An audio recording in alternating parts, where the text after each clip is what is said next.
আচ্ছা, বাবার গল্প একটু এবার চলে এলো। ছোটবেলায় বাবার শাসন বা বেশি ছিল না, ভালোবাসা বেশি ছিল, কারণ উনি তো আমরা যতটুকু জানি খুব ধীর স্থির ঠান্ডা মনের ঠান্ডা মানুষ ছিল। আব্বা আব্বাকে মাঝে মাঝে আম্মা বলতো, আজকে তুমি পড়াবা ওদেরকে, হ্যাঁ তুমি পড়াবা। মানে আব্বা কিন্তু তখন চিন্তা করে নিচ্ছে যে নুমা সুমাকে পড়াতে হবে। তবে আমি তো খুবই খুশি, কারণটা বলতেছি।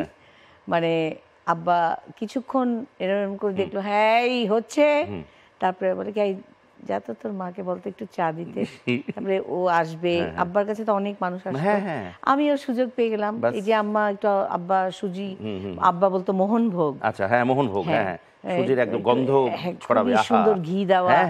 তারপরে আম্মা ওটা আম্মা এরকম রাঁধতে হবে, যে আম্মা আব্বা খেতে চাচ্ছে। পড়াশোনা শেষ, ওখানেই শেষ। মানে যেদিন তাহলে বাবা পড়াতেন ওদিন খুশির খুবই, মানে আমার তো খুবই মানে সুখ। আর এদিকে সুমা কিন্তু সিরিয়াস, হ্যাঁ ও পড়েই যাচ্ছে, আব্বা আমার পড়া ধরো, হ্যাঁ হ্যাঁ দাঁড়া।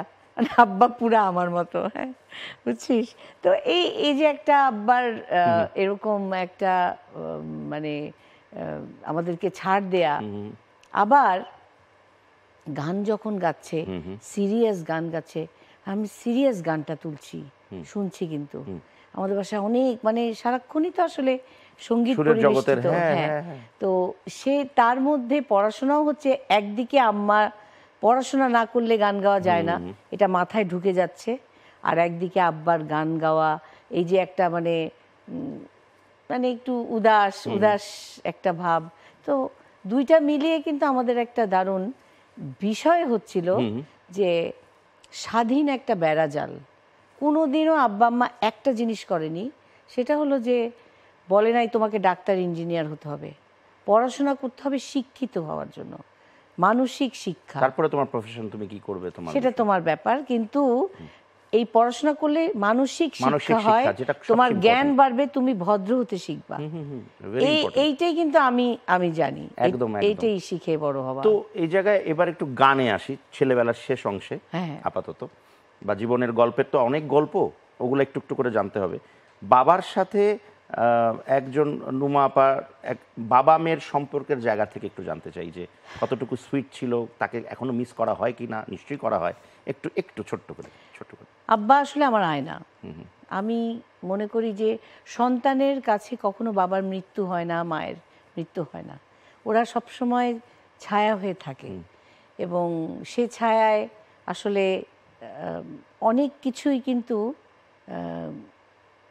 একটা কেমন বিপদে পড়লেও কেমন যেন ছায়ায় তারা সাহায্য করে ফেলে। এবং আর আমার বাবাকে যেভাবে মানুষ ভালোবেসেছে, ওইখান থেকে আসলে কখনো বের হতে পারিনি, বের হতে চাই না একদম।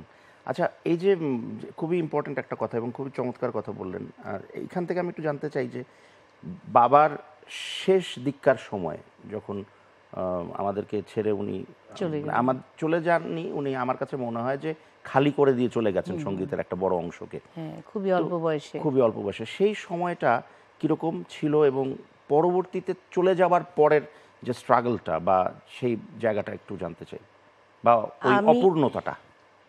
একজন বাবা হিসাবে বাবাকে হারানো 10 বছর রাত 2:30 থেকে 3:30 পর্যন্ত আমি কাঁদতাম, একদম টানা 10 বছর। মানে এটা আমার মেয়েও দেখতো, তাকায় যে আমার মা, ও ইউজ টু হয়ে গেল যে এই সময় আমার মা কাঁদে। এবং কেমন সময়টাই কেন আমি জানি না, ওই সময়টাতেই ফিলটা বেশি আসতো। ওই যে আমার আব্বাকে ওই সময়টায় আমরা খবর পেলাম যে ওইটাই মনে হয় হসপিটালে আব্বা, আমি জানি না, ওই সময়টায় আমার ঘুম ভেঙে যেত।